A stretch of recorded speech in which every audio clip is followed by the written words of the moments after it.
Okay, we are recording. Welcome to Pokemon Masterclass. We got another Unite video today. So I am your host, Gym Leader Justin. I got my co-host Zero here. Say what's up, buddy. How you been?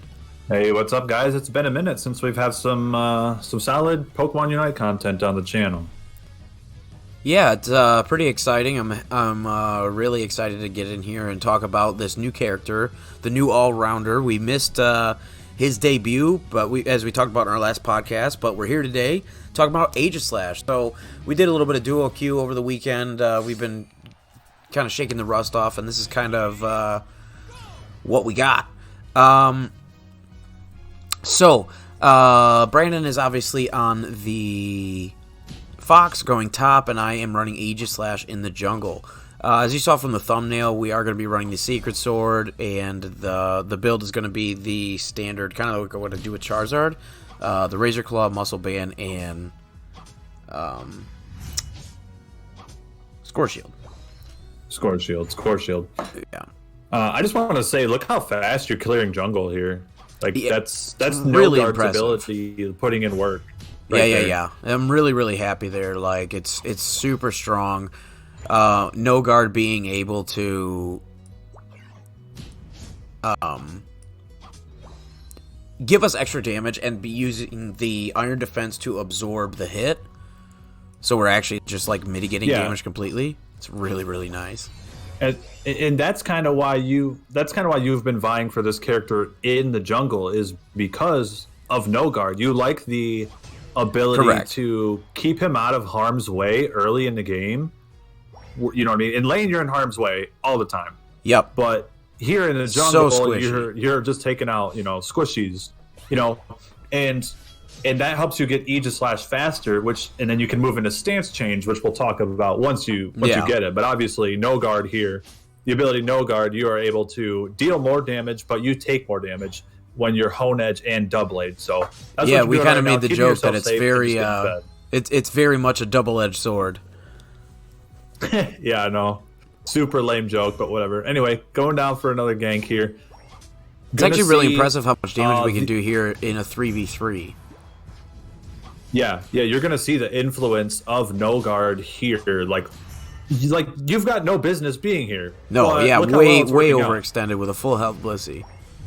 Then we end up taking out all of her friends and scoring right in her face. So off to actually a really good start here, and it's because the reason that Charmander or Charmeleon, I think he evolved right there, but the reason that he died so quick was you saw right there, that was the Razor Claw proc with the boosted autos after that Sacred Sword going in. And right here we've got 2 minute something Aegislash. Yeah, 2 minutes and 20 seconds. So you took Sacred Sword. Talk to us about why you like Sacred Sword better than Wide Guard. Sacred Sword over Wide Guard. Shadow Claw. Shadow Claw, yeah. Talk about that. It's the mobility. The damage is really good on both. I like Shadow Claw seemed to be decent damage. It's just the mobility is what I'm going for here, because I'm pairing that also with the boosted auto, just being able to dash around, kind of like Lucario's extreme speed build, which I'm also a really big fan of. Yeah, and you saw right there, like, because Slow Smoke is getting so popular, you were able to just kind of dash right out of it. And that mobility, like you said, something that you kind of like can't take for granted. So it's actually a really good portal here, I want to point out, by the Hoopa. I agree with you completely. But that Piloswine, watch him. He came back in with full HP and then scored right in their face and dunked the goal, actually. So it was actually really good play by him. I wasn't sure if they were in a duo or not, but that was a good play regardless. We're actually going to go super ham in this fight. It's tough to take down. I was going to say it's tough to take down Mamoswine twice. Like once alone, but like twice. Especially because his thick fat is still procced because he's been in combat. So yeah, he comes back full health and still fully buffed. It's really good. So we've almost got a full team here. Obviously, Sylveon has over-committed to its lane up top. But luckily we still clean the fight because everyone kind of understands the objective. And then here we go. Here's a fun play. And nothing. Wah. So take a lesson out here. We are going to be covering Hoopa on the channel, but that should have definitely cost us. It's going to end up costing me my life in a kill streak. Spoiler alert, but it's pretty unfortunate that Hoopa did not just use the what's it called? Warp space hole? Hyperspace hole. Hyperspace hole. See, so you dive for it, and we are lucky to snipe that road. Now he uses it. He uses it, but he uses it too late. Yep. So I'm about to, but now he pops ulti, so he actually sort of makes up for it, because now I can just press the R3, teleport up. As you see, he's got the Unbound form there. We will talk about Hoopa. It's coming out later on today, actually. We're doing a double upload because we did miss Aegislash's debut, but now Hoopa just came out, so we're going to be doing both today. So if you're curious about the teleport mechanic, we would probably try to have the link in the description. But back to Aegislash, we end up dunking up that top there, and now we end up taking this fight. And again, it's one of those fights that we have no business being in this late, and I'm just like wasting so much time, and we actually almost take all of them out. And then the Sylveon comes in and cleans up the Garchomp. Yeah. Oh, not quite. That life steal is insane. No. Oh, he gets away with like 1 HP, man. The thing about stance change, I think that it's probably worth noting. We had mentioned off camera, utilizing stance change is the ability of only Aegislash. Again, no guard for the first two. Aegislash has his own unique ability. Where obviously if you're in sword mode, you get more attack speed, movement speed, and damage. And then in shield mode, you're slower on all those, obviously, but you get increased defense and special defense by quite a significant margin. Like, look how tanky I am right there. Living through the whole combo here. You're really good at, this is something that you do, is that when you're low on HP, you'll just switch to shield mode and then you'll tuck and run, and it works out really, really well. It's a good way to keep yourself alive. Yeah. So obviously, there, really a little uncoordinated because we're in solo queue, but yeah. Brandon was already dead. Not he couldn't everyone have was on he the tried. same page. Yeah, but it's okay. It's. Yeah. It's unfortunate to lose that objective, but like we're still handling this game pretty well. So we're sort of just waiting for the people to come down. Brandon jumps down from the super jump, and Hoopa actually teleports in down from the bottom. You could see on the minimap there's that little kind of blue arrow thing right here. And now we jump on the Pikachu, and he's gone. I don't know if y'all saw that, but he just got deleted in like 1 second. That's literally gone. That's the power, That's man. that Razor Claw proc, man. That's that Razor Claw. Sacred Sword proc. And then boosted auto Razor Claw. Super good. And we're Yep. going to chase down this Snorlax actually really easily here because we get the boosted auto, and then I did another Sacred in case he didn't die or in case he flashed it. See, but there's that mobility that you were talking about, like being able to close the gap and take those kills. And now we've got our team, in a really good spot to defend. Correct. So Brandon's actually, you can see on the minimap that Brandon's there. That fox in the top corner, and he's actually calling that he's got top, and he's telling me, and I'm like, okay, well I've got like 30. Let me dunk this, and then I'll come back and pinch because this Snorlax jumps in, and right here's a bad Hoopa. They get away because of that Hoopa, and then now it's actually kind of a bad fight, but Hoopa's broken, so then he ulties and we win the fight anyways. Yeah, so because Hoopa kind of committed to the fight there, and it looked like we had the upper hand, at this point I had called like, hey, let's take this fight. I know the bird's up, but we could win the fight here and then go turn on the bird. And right there, Brandon was calling that he's like, hey, I'm gonna dunk here. So I knew the slow zone was getting away. So I overextend here, which is my unfortunate bad. But like because Brandon's calling that the bird's up, the Charizard's top, and their tank and their support are chasing me on this part of top. I'm like, dude, just take the bird. It's totally free. It's a 2v4.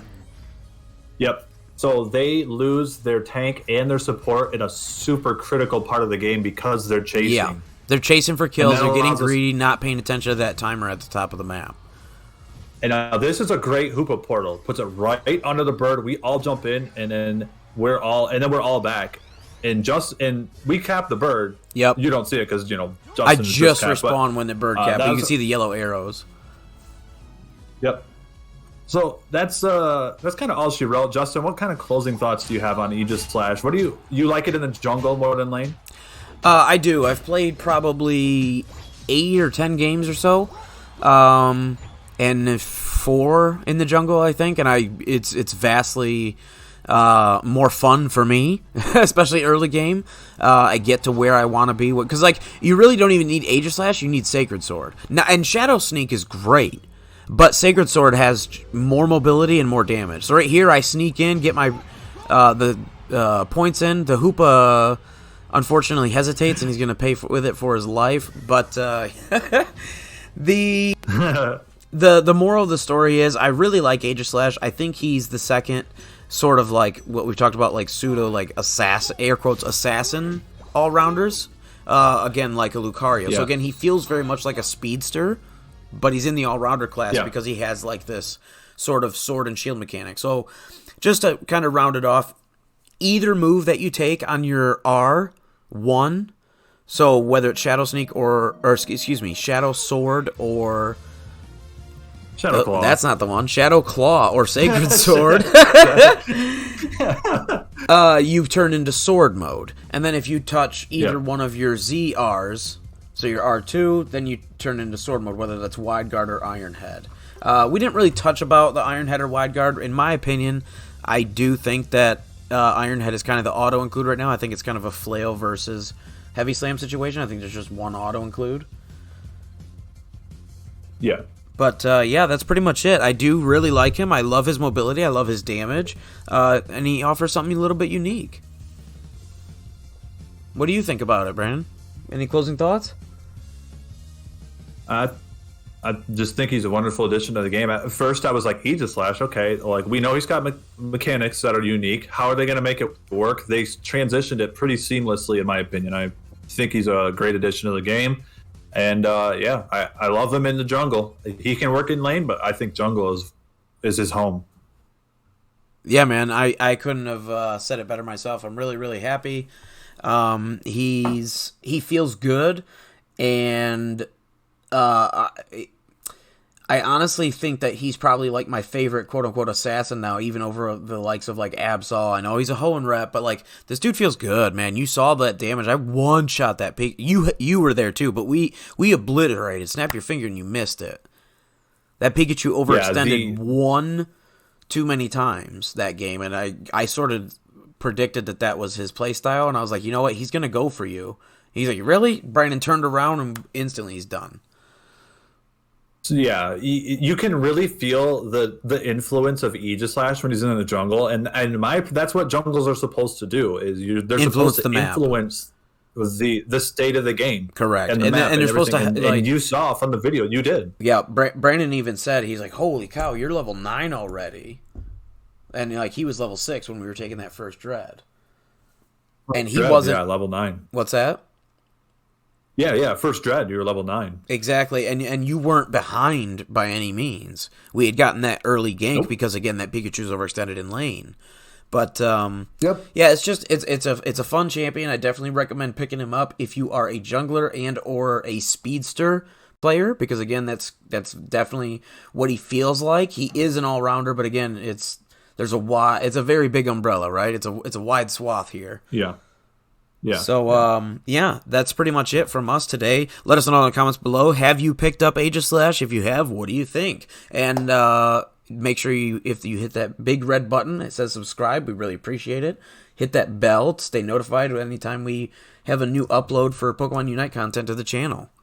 And until next time, I've been Gym Leader Justin. And I'm Zero. Class is dismissed.